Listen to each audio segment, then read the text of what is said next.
Imagine cruising at 35,000 feet, 500 miles per hour. You check the instruments, and suddenly, both engines fail. Visual. Cockpit POV, instruments flicker, engine noise cuts out.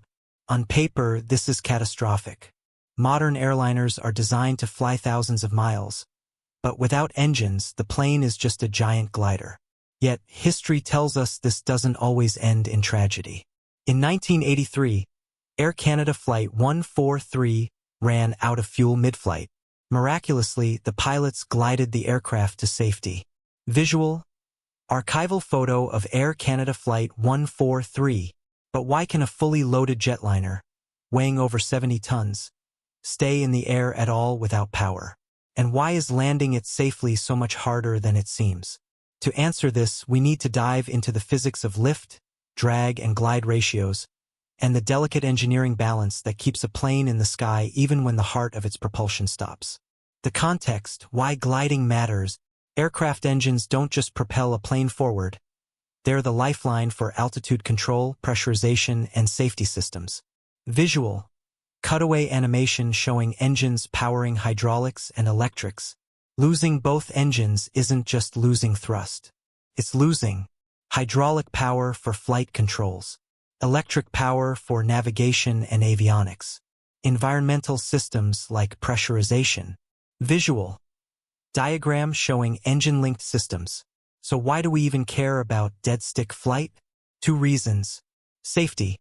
Engine failures, though rare, can happen due to fuel mismanagement, bird strikes, volcanic ash, or simultaneous mechanical failure. Design validation. Commercial aircraft are engineered to glide long enough to reach a runway if engines fail mid-flight. But gliding a jetliner isn't intuitive. Unlike small planes, their wing loading and aerodynamic profile make energy management critical. Visual. Comparison of Cessna 172 versus Boeing 777 glide paths. Physics constraint. Lift, drag, and glide ratios. Here's the first principle. Lift must counteract weight. Drag resists motion. Visual. CFD simulation showing airflow over an airliner wing. A commercial jet gliding without engines can be modeled as glide ratio equals lift drag backslash text, glide ratio equals backslash frac, backslash text, lift, backslash text, drag, glide ratio equals drag lift. A Boeing 777 has a glide ratio of roughly 15:1. This means for every 1,000 feet of altitude lost, it can travel 15,000 feet forward, about 2.8 miles per 1,000 feet. Visual. Animated graph of altitude versus distance traveled. But here's the catch. Glide ratio decreases if weight increases. Full fuel tanks, more drag, slower descent. Landing gear extended, suddenly the ratio drops to 12:1. Visual. 2 glide paths overlaid. Gear up versus gear down. Even more fundamentally, the laws of physics dictate there's only so much energy in a dead plane. Kinetic energy converts to potential energy and back. But once altitude is gone, you have no backup. Visual. Energy bar overlay. Potential kinetic heat on brakes. The hero moment, how pilots and systems compensate. Glide physics is only half the story. Pilots rely on training and systems to manage the energy they have. Step 1. Airspeed management. Too slow stall. Wing stops generating lift. Too fast structural stress, inefficient glide. Visual. Cockpit instrument POV showing airspeed, attitude, glide path. Step 2. Controlled descent path. Use the best glide speed, a velocity optimized for lift-to-drag ratio. Adjust pitch to conserve altitude. Visual. Animated diagram of best glide angle versus speed. Step 3. Energy conversion on landing. Pilots must convert kinetic energy to positional control to reach a runway. Brakes and spoilers then dissipate the remaining energy safely. Visual. Slow-motion landing of a gliding aircraft. And it's not just human skill. Modern airliners have autothrottle systems and glide computers to suggest the optimal trajectory. Visual. Fly-by-wire cockpit animation. But here's a subtle engineering challenge. The heavier the plane, the harder it is to convert altitude to forward distance without overspeeding. Pilots need to make micro-adjustments constantly. Comparative math energy in a dead jet. Let's quantify this. A fully loaded 777 at 35,000 feet, 70 tons. Potential energy. PE equals MGH, PE equals MGH, PE equals MGH.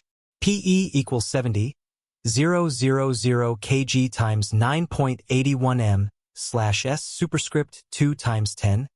668 m is almost equal to 7.3 times 109 joules. PE equals 70,000 backslash text kg backslash times 9.81 backslash text m slash s superscript 2 backslash times 10,668 backslash text m backslash approximates 7.3 backslash times 10 to the power of 9 backslash text joules. PE equals 70.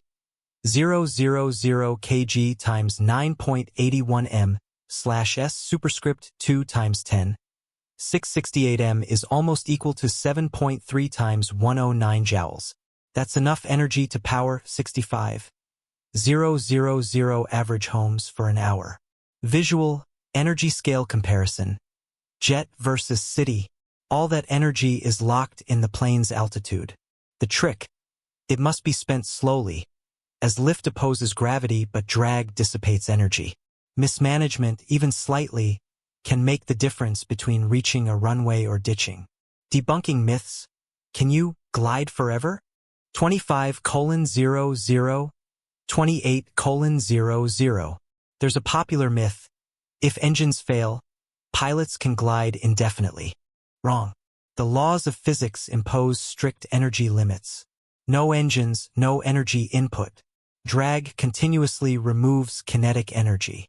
Wind and turbulence can reduce glide distance by 10 to 20%. Visual. Graph showing actual versus ideal glide distance. Even at maximum glide, pilots can't circle endlessly. They must plan a landing before altitude runs out. Trade-offs, design versus reality. Aircraft designers face trade-offs. Fuel efficiency versus glide performance. Wider wings improve glide but increase drag during powered flight. Narrow wings favor speed but reduce glide ratio. Visual, wing shape comparisons with glide ratios. Weight versus redundancy. Extra batteries and hydraulics improve system reliability. But every extra kilo reduces glide distance. System complexity versus pilot workload. Autopilot assists in glide. Too many sensors and warnings, pilot confusion in emergency. Visual. Cockpit alert overlay with multiple warnings. These trade-offs mean aircraft are optimized for normal operation, with glide capability as a contingency, not a feature to exploit.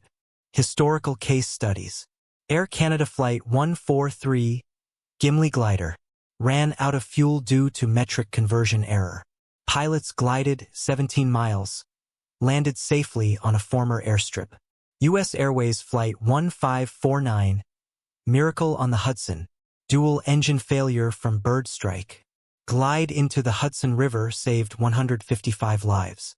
Visual, footage/animations of both landings. Physics plus pilot skill equals survival. Not luck. The verdict, is engine loss survival viable? So, can a plane survive both engines failing? Yes, but it requires altitude, glide discipline, and emergency planning. Not all airports or altitudes allow enough margin. Aircraft engineering mitigates but does not eliminate risk. Visual, overlay, probability of successful glide versus altitude. Economic reality. Designing aircraft to glide indefinitely would add weight and cost.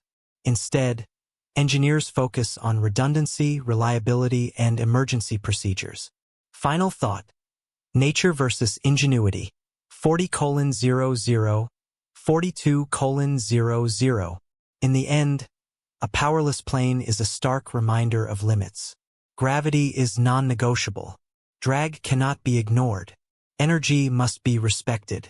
Yet, through mathematical precision, clever design, and human skill, we bend those limits just enough to survive. Visual.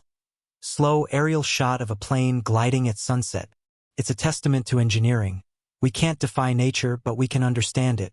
And sometimes that understanding is enough to keep hundreds of lives in the air, even when the engines die. End screen notes. Call to action. Subscribe for more deep dives into the physics of flight. Optional text. Next video. What really happens inside a jet engine at full thrust?